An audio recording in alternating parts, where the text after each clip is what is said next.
सहारनपुर में एक पंचायत के तुगलकी फरमान के तहत भरी पंचायत में युवक को गंजा किया गया। युवक पर एक महिला से छेड़छाड़ का आरोप है। पहले तो युवक को भरी पंचायत में जूतों की माला पहनाई गई, फिर सिर के बाल मुड़ा दिए गए। इतना ही नहीं, युवक पर 10,000 का अर्थदंड भी लगाया गया। घटना सहारनपुर के थाना बिहारीगढ़ के गांव सुंदरपुर की है।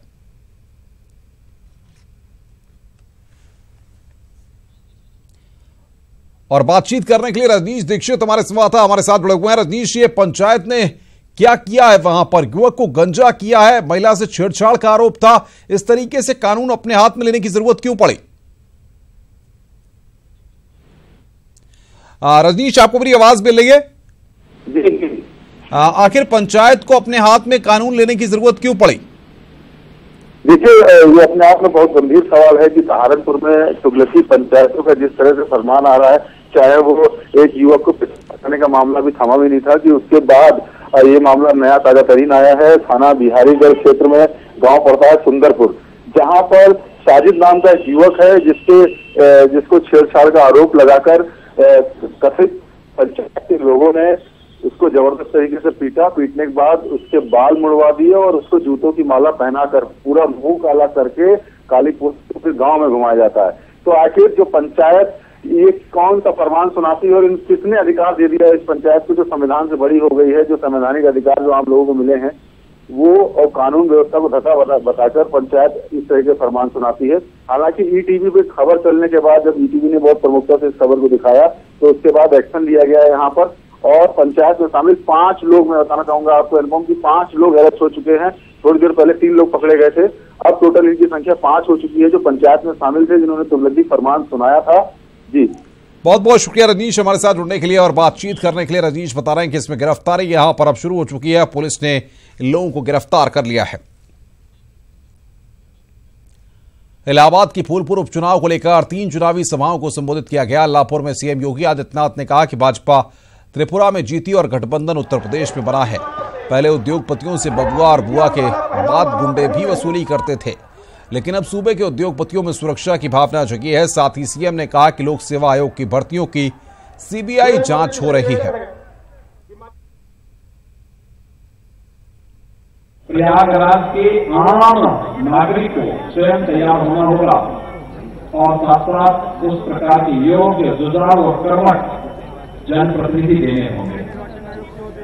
आपने केशव जी को सांसद चुना, सांसद के रूप में सांसद की दिल्ली से जितनी भी योजनाएं प्रयागराज के लिए, फूलपुर के लिए हो सकती थी, उन्होंने अपने स्तर पर प्रयास किए। प्रदेश में सरकार बनी, सरकार के बाद उन योजनाओं को मूर्त रूप देने की बारी आई और आज यहां लखनऊ से बड़ी खबर है। श्री श्री रविशंकर के खिलाफ लखनऊ में एफआईआर के लिए तहरीर दी गई है। अयोध्या में मंदिर न बनने पर सीरिया बनने के विवादित बयान पर एफआईआर की तहरीर। एआईएमआईएम जिला अध्यक्ष तौहीद सिद्दीकी ने रविशंकर के खिलाफ तहरीर दी है। बाजार खाला थाने में एआईएमआईएम जिला अध्यक्ष ने तहरीर दी है। अयोध्या विवाद न हल होने पर हिंदुस्तान के सीरिया बन जाने का विवादित बयान यहां पर दिया गया था।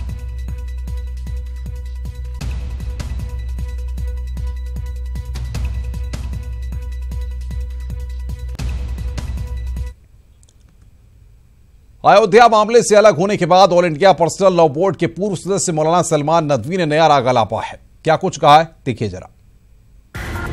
सलमान नदवी का सियासी स्टंट, मुस्लिम पर्सनल लॉ बोर्ड के बदले नदवी का मानवता कल्याण बोर्ड।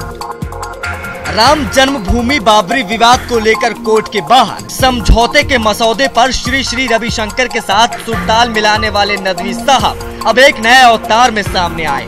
बोर्ड से बेदखल किए जाने के बाद सलमान नदवी ने अपना एक नया इदारा बनाने का ऐलान कर दिया है। नाम है मानवता कल्याण बोर्ड। इस बोर्ड का मकसद वही है जो इसका नाम है, यानी मानवता, ह्यूमैनिटी वेलफेयर बोर्ड। तो जितने भी मसाइल इंसानियत की बुनियाद पर हमारे दरमियान हैं, मज़ाहिब की तफरीक के बग़ैर और इसी तरह बिरादरियों की तफरीक और डिस्क्रिमिनेशन के बग़ैर भाईचारे के माहौल में, ये मानते हुए कि पूरी इंसानियत एक परिवार है। हालांकि सुर्खियों में बने रहने वाले नदवी साहब का दावा है कि इस इदारे का मकसद मानवता का कल्याण करना है। लेकिन राम जन्मभूमि विवाद के समझौते के फॉर्मूले से एक झटके में खुद को अलग करने को लेकर नदवी साहब की क्या सफाई है, जरा ये भी सुन लीजिए। लोगों ने बहुत देखा कि जो पार्टीज हैं वो तैयार नहीं, और जब तक पार्टीज तैयार नहीं है तो सुप्रीम कोर्ट से मुकदमा बाहर नहीं होगा, और जो भी बाहर फैसला होगा उसको कोई फायदा नहीं होगा। तो वो मजबूरी है कि जिसमें हमने ये कहा कि सुप्रीम कोर्ट के फैसले का हम भी इंतजार करेंगे जब फरीक इंतजार कर रहे हैं।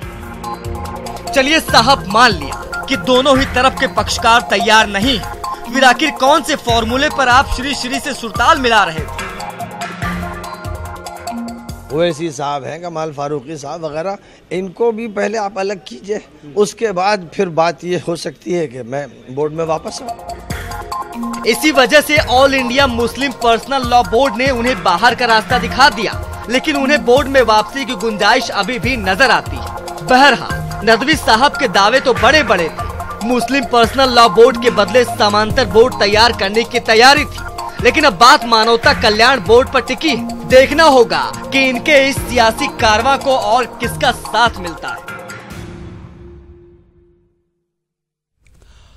16 मार्च से बदल रहे हैं हम, नया तेवर, नया कलेवर, नया रूप, नया रंग। देखते रहिए आप ईटीवी उत्तर प्रदेश उत्तराखंड। इस बुलेटिन में फिलहाल इतना ही। नमस्कार।